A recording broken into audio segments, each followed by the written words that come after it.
Hello everyone. It's me, Arden Lee. I am back today with another video, and in today's video, I want to talk about why it is necessary, or at least extremely advisable, to heal your trauma before you attempt to go into running a business.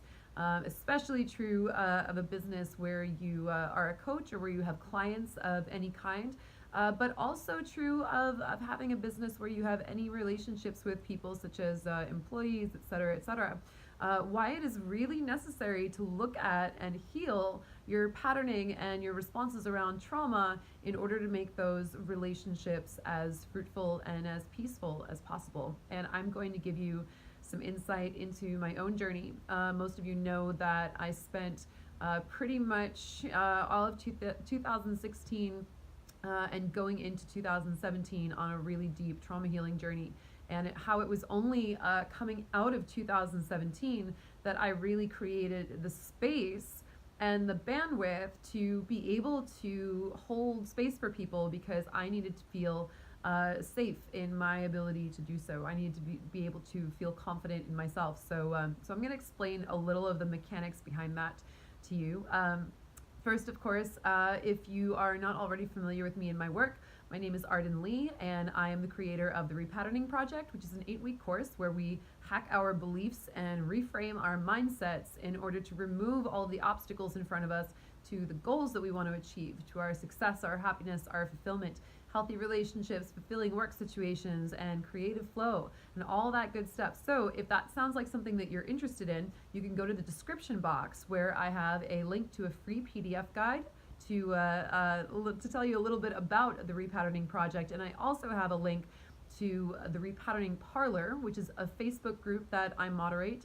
It's free, and you can join it and receive support from like-minded individuals who are also on that same path to personal growth, self-improvement, and creative empowerment. So go ahead and check those out. Let me know if you join the group. Say hi. Tell me where you found me, and let's connect.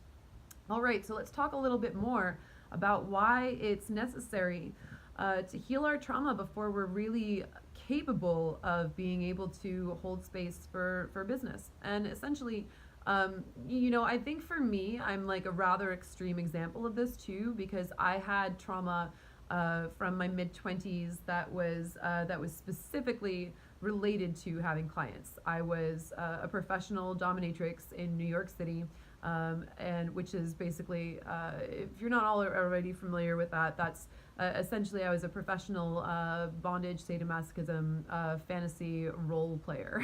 So I would see clients, who came in to enact their fantasy role plays. And one of the things that happened during that time is, I was, the house that I was working at was raided by the NYPD. Everything got shut down, and a whole lot of stuff happened there where, I had clients turning on me in that moment. I had, I just had really terrible boundaries. I set terrible expectations. I was someone who was like, I was young myself. I was coming out of a childhood of really intense trauma and an inability to set personal boundaries. And I was a people pleaser. So even though I was in this role where I was supposed to be a dominatrix, I was always in this scarcity mindset of like, oh my God, what if my clients leave me? What if my clients leave me? And sure enough, when we got shut down by the NYPD, and I really depended on, I had no other source of income other than my regulars that I could already count on. And I just lost all my money bailing my boss slash boyfriend out of jail when that happened. So all of a sudden I was like in this huge scarcity, and my clients sort of took that opportunity to be, to lean into being more and more demanding. And there was, it's just like the whole industry at the time was really not, it wasn't the best place to go to meet the healthiest of people. And that was true of professionals, and it was true of a lot of the clients as well. And so naturally, there was a lot, there was just like this petri dish of a lack of boundaries. And so I thought it was really interesting when I transitioned into my next career as a dating coach. I wrote my book, The New Rules of Attraction, with this idea that if I had a book published, that would just immediately gain me a lot of clients. And certainly I rode some publicity with that, and I had some articles published online. I was always happy to put my voice out there and to talk about what I was doing. But if people reached out to me looking for coaching, I had no idea how to enroll them. I had no idea, essentially, like, unless someone wrote me like the most polite email ever, then I didn't want to work with them. If they were like they would have to, like, I look back at that and I'm like, wow, how many eggshells did my clients have to walk over to even book with me? Because if anyone came to me with something that felt like they were trying to usurp my time, if someone asked if I would give them, like, a trial consultation, I was like, hell no, bitch, you call me, I didn't call you. Like, because I was so in this energy of feeling used and feeling drained and feeling like everyone wanted something from me and that people were out to get me. And if I look, like, I'm not going to go into all the details of my former experiences as a pro dom, but because this is not really like the point, but if I look at that history and I look at my trauma and I look at all of that now based on my understanding of what all that resulted in, I'm like, wow, it really wasn't a surprise that I was actually terrified of having clients. And I stayed stuck in that mindset for a long time because I didn't understand what the other side of it looked like. I didn't understand that that really, when people reach out to me for help, that they maybe need help already, even just asking for help. That some people, especially people who are brokenhearted over their dating lives, or even people now, who are dealing with trauma, when they reach out, if I expect everyone to be perfect before they're even allowed to talk with me, I mean, yeah, I would love to get to a place of abundance where I can can really be that selective. But at the very least, I have to give people, I don't have to, but it's going to be better for everyone in the long run, myself included, if I give people the opportunity to understand how to work with me. So even if I get a guy who, like, watches my videos online and then, wants to write to me or connect with me, because, and the language from what the way that they're writing me suggests to me that that they're just trying to get connection because of my looks or whatever. They're trying to hit on me or whatever it is, and that may be very true sometimes, but so what? I can still allow them the opportunity to be enrolled properly. I can say, like, hey, thanks so much for your interest. Hey, here's a Facebook group that you can join if you want to, or here's, here's what do you call it? Here's the free PDF guide to the repatterning project, or here's this other group that I curate, or here's something that you might be interested in, right? It's like, if we expect everyone to be fully healed before they come to work with us, then what are we doing? And you might not be a coach, you might not even be an entrepreneur. You might be someone who is responsible for employees. And what it really is, it's about, our trauma, especially trauma that we have around working with people, means that oftentimes what we believe, we will see what our past is, right? We will see those same situations crop up, even in seemingly harmless situations, okay? So let me unpack that for a second before I move on. One of the things that I learned about trauma responses was that, you can show, for example, if you show, this is an excerpt from Bessel van der Kolk's The Body Keeps the Score, and one of the things that they showed in the studies of that, if you show a picture, they showed a picture of a child and a man whose body, his torso is like under a car, like he's working on it, and a wrench next to it. If you show a child from a healthy family a photo like that, that child will say, like, oh, he's helping his dad work on the car, or like he's watching while his dad does important work, or something like that. But if you show that same photograph to a child who has come from an abusive home or has experienced, trauma or neglect, you get these horrifying responses where they're like, oh, like the psychiatrist will ask, like, what's going on in this photo? And an abused or traumatized child will be like, oh, his dad got crushed by the car and he's standing there helpless because he doesn't know what to do, or his dad, like, he's not. The kid is not helping his dad well enough, and his dad's going to come out and beat him with the wrench. Like, these are literally the responses that they get. So for me, like, I'm like that kid who's come from the abused household, who doesn't know the difference, who sees a situation and projects her past experiences onto it, right? I see someone writing to me, and and maybe like what it looks like to me is, I'm like, well, it looks like, like I said, the language seemed to convey, like I'm distancing myself from it, by that bit anyway. If someone's language seems to convey flirtation, I might immediately shut that down and be like, that person's trying to get something out of me. That person wants my time. That person doesn't understand boundaries, and that might be true. But what I can do is I can give them an opportunity to be enrolled in the right way. Because if I'm just expecting my clients to properly enroll themselves, that's like a boundary issue on my part, because it's actually my job to enroll my clients. It's my job to show them, how they can best work with me. So I started, I think it was like last summer, at some point, that I started to realize that I actually had a lot of trauma around having clients, and that was preventing me from really fully launching myself into entrepreneurship. Naturally that would, but I hadn't really connected it. I was like, oh, I'm away from the BDSM scene. This is different now. I'm working in the healing industry, right? But, but still we see these things show up, and they still appear to us in much the same ways. So I decided to assimilate the belief instead.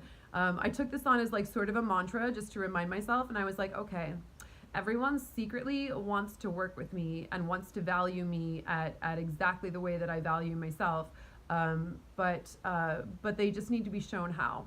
And doing that actually was amazing for me, because I realized I had to start making concrete offers. Like, I actually have to be able to teach people how to work with me. I need to let them know, like, I can't expect them to just, write to me and be like, hey, like, like just out of nowhere, right? I have to have my offers lined up. It has to be congruent, and I have to show them exactly the steps to being able to enroll and being able to work with me. And to do that really requires my ability to see past my own trauma and my own projections. So like I said, it's possible that someone is trying to, just take up my time, or someone is trying to hit on me, or someone like that. That's gonna happen. That's gonna be part of my reality, sadly, because I choose to maintain an attractive appearance, and there are going to be people who project things onto that. I'm sure if I wanted to, I could just put out a podcast where you couldn't see me. There's a lot of other things that I could do, but I make choices here. Like, I like being able to communicate in this way. I like people being able to see my expressions. I like being able to speak directly to my audience. So I'm not like, what am I going to do? Give that up just because I'm afraid that people are going to come to me with dubious intents or whatever? What am I going to do? Am I going to feel so threatened by my own physical looks that I shy away from them, that I start to to change my own appearance, or shrink down from what my ideal optimal way of presenting myself, because I don't want to be labeled like that. That actually happens to people who have trauma around being found attractive. A lot of sexual assault survivors will end up and especially survivors of incest and child molestation and sexual assault when they're kids. They learn, our brains learn. They learn, they gain weight as a way of saying, like, if you're like, this is a protective layer around me to keep you uninterested in me, right? So for whatever reason, for whatever beliefs I already held in my mind, I always felt it was actually better for me to become more attractive, and then to try and attract someone who could protect me from all that other outside influence. So that just happens to be the one way that my brain went in terms of, assault. That didn't really work for me either. But the point is, I can set these boundaries, and I can feel safe, and I can feel like just because someone wants something from me doesn't mean that that I have to be in that scarcity mindset where I feel like I constantly need to people please, right? I can actually just feel safe, and I can be like, hey, here's the options. You can work with me this way. You can join this group. You can join this course. I have this workshop coming up. Here's all the ways that you can that you can work with me, and just, let me know which one's right for you. And if someone, continues to waste my time, I don't have to give them more of my time or whatever. That's what comes from, that's that feeling of safety. It comes from actually having healthy boundaries. So you need to be able to have healthy boundaries in order not to feel triggered by the people who are trying to work with you and don't know how to go about working with you without, you can't, like I said, you can't expect everyone to be fully healed when they first come to you. If everyone knew exactly what they wanted out of working with you and was already at their optimal form, then they might not need you as a coach. So not everyone is going to be like that, and you don't want to you don't want to project your own past trauma onto where people might just be either insensitive or unconscious or just wrapped up in their own programming that they still have to work on undoing. And even if you're not a coach, even if you're not, an entrepreneur, if you're working and you have employees or you have colleagues, the same thing. You want to be able to assume positive intent and direct them toward, the positive working relationship that you want with them before you dismiss their behavior outright as being, toxic or being malicious. So that is why, if you are going to run a business, it is incredibly important to be sure that you have healed your trauma, your triggers around working with people, your triggers around what you think, what's safe for you about working with, about, how you can be in that space and exist safely without feeling threatened by the people who are seeing your light and who want something from you, Yeah. I think it's really funny, actually, how everything that I'm working with now and teaching now, so much of that came out of, certifications that I'd gotten years ago,